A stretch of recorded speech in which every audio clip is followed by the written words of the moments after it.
commencer par une manifestation mondialement connue qui prend de plus en plus d'importance chaque année, et tant mieux. Et il s'agit de Paris Photo. Ça commence donc aujourd'hui et ça se termine dimanche. On a donc 4 jours pour apprécier cette foire internationale qui se déroule à Paris, au Grand Palais, et qui est en train, vous le disiez, de devenir, et c'est aussi l'avis de Beaux-Arts Magazine, la plaque tournante du marché de la photo. Alors un aperçu de ce que vous pourrez y voir, à défaut peut-être d'acheter, quoique ça dépend des bourses. Voilà en tout cas une fourchette de prix. Regardez ce tirage couleur de Stéphane Couturier. Ça s'intitule Super Cadra. C'est extrait d'une série sur Brasilia, la capitale du Brésil. 5 000 € quand même pour ce cliché. Entre 3 500 et 5 000 € pour The Mediator. Alors là, il s'agit d'une photo brodée à la main. C'est-à-dire qu'il y a une photo et puis il y a de la broderie dessus. C'est signé Julie Cockburn. Vic Muniz, artiste brésilien, nous propose pour 31 000 € pour le petit format, 44 000 € pour le grand format qui fait 2 mètres sur 2, ce cliché.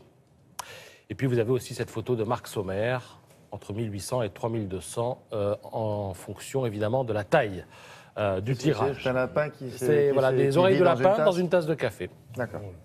Combien vous vendez ça? Entre 1008 et 3002, ça dépend du format.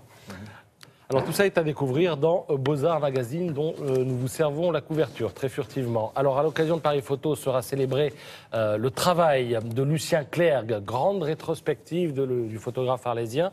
L'accent sera mis sur ses premiers travaux. 2 exemples, regardez l'éclat du soleil sur cette vague.